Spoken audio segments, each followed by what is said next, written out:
We're in the second part of a two-part series entitled God's Ins, Outs, Ups, and Downs of the Resources for Life. And the picture is a generous heart. And a generous heart would be one that is open. Want to take your hand like that? Everybody, take your hand like that. A proud heart would be a greedy heart, and it's one that is closed. It's funny that a hard heart and a tight fist go together in Deuteronomy. So it's like that. So that you can put your hands down. That's the imagery of what we're talking about. All of what we have last week and this week comes from Proverbs. Proverbs is a wisdom book. Wisdom is the intersection of the vertical with the horizontal. It's living in the sweet spot of where the vertical intersects with the horizontal. The vertical is my relationship with God. The horizontal would be my relationships and tasks with other people.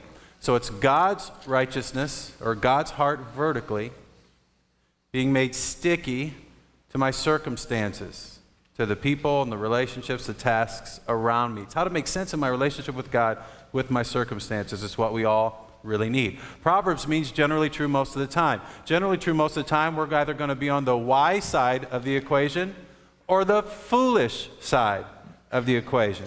And it's so interesting on how the Bible says, Proverbs specifically says, this is all a matter of the heart.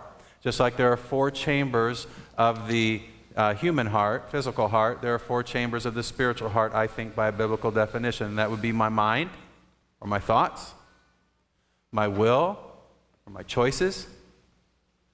Third, my emotions, which would be my feelings. And then fourth, my spirit, or my prayers, or frankly, at times, lack of them. This all kind of is summed up in Proverbs 3:34, which the New Testament writers reflect on and quote, and that is that God takes absolute resistance to a heart that is proud and greedy, one that is cured concrete. It's actually His grace that He does that to bring us back to be a heart of wet cement. But God gives grace to the humble. God's generosity flows through a humble heart. And so what we saw last week were the ins and outs. And we're going to finish the outs today. The ins. And we see here with the in, the out, the up, the down, with how money goes in, or time comes in, or talent comes in, how it goes out, what happens when it builds up and we're a little ahead of the game, and what happens when it goes down. We see that there's this theme in Proverbs that we pull from what theologians would call the sevenfold centrality of the Lord in Proverbs 16, the first 7 verses in Proverbs 16. And we saw that as it comes in, God is my provider. And we're giving you 10 W's, 10 words that start with the letter W as tools, practices that Proverbs gives us. So as in, it's God is my provider. From cover to cover, it talks about God being my provider. So the first W, if you want to catch up, is win. That's how you earn it. And the proverb says, little by little. Win little by little. Second, on how it comes in, you have to work. There's this direct correlation to money coming in and work. And I need to do two things. I need to work hard, and I need to work smart.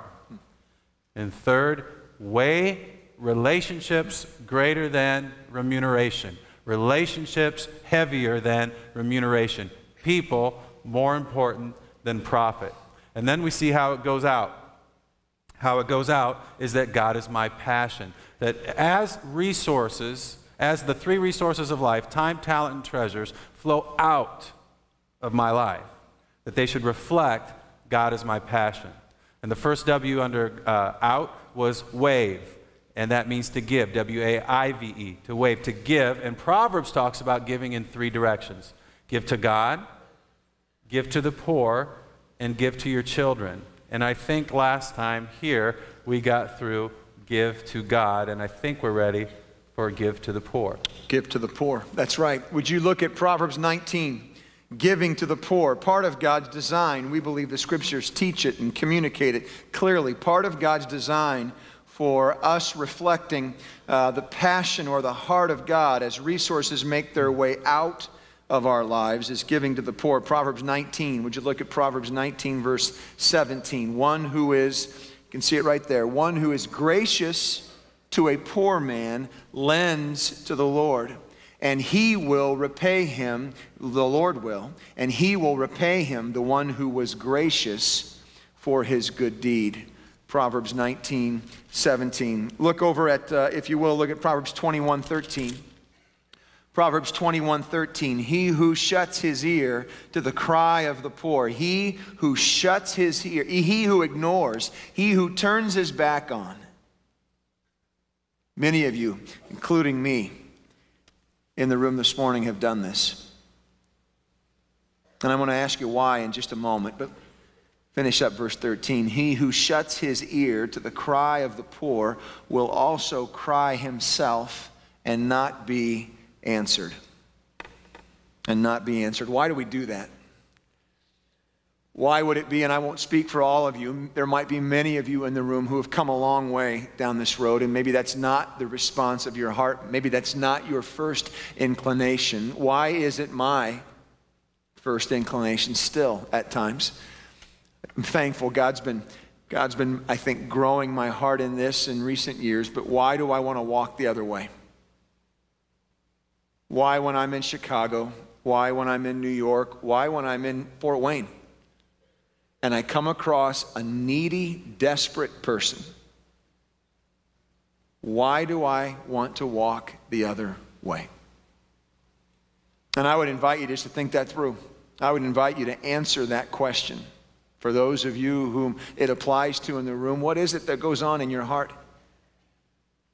And I would just take you back to what Mitchell just did a great job of introducing, as he introduced this whole idea to you again this morning. God is opposed to a heart that is proud, and God is thankful for the heart that is humble. And I think it is your pride, and I think it is mine, that leads us to turn and walk away. Because you know what? We work for our money, and why don't they get a job? You know what? I deserve, we say or we think, to keep every penny of my money because it's mine. And I don't appreciate them because they're lazy. They're lazy. Of course they're lazy, or they wouldn't be on this street corner. And I would just encourage you this morning to be very careful, to give thought to the heart of God. And I just gave you two verses there. There are others that would encourage you to be so very, very humble and so very willing. Be wise? Yes. Continue to be wise and to continue to exercise discernment, but to be very careful how you and I view the opportunities He gives us, blatantly, maybe subtly, to help meet the need of one that Jesus calls in Matthew 25, the least of these.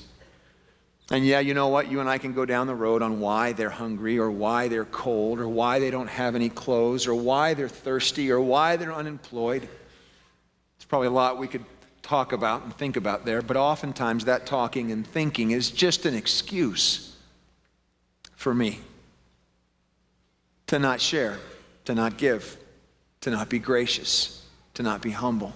And that's what this comes back to again and again and again. Be humble. Be open and willing. Give to God, give to the poor, give to your children. Proverbs 13:22. Give to your children. Proverbs 13:22. This is just a direction that Proverbs talks about waving the resources on. Time and talent included. I want you to realize that. A good man leaves an inheritance for his children's children, but a sinner's wealth is stored up for the righteous. I just want to give a big caveat right here. I'm probably, based on my circumstances and what I've seen in the marketplace and in relationships that I've had with wealthy people, I am opposed. I'm opposed to just handing large amounts of money to young people who have never worked for it. The reason is it ruins them. I have rarely ever seen a situation where it has helped them. In fact, do you know that I think it's 2/3, it might even be 3/4 of all lottery winners, and I've had lottery winners come to my auctions and want to spend their winnings. 2/3 to 3/4 of all lottery winners go bankrupt within 5 years. That's the problem I got with it.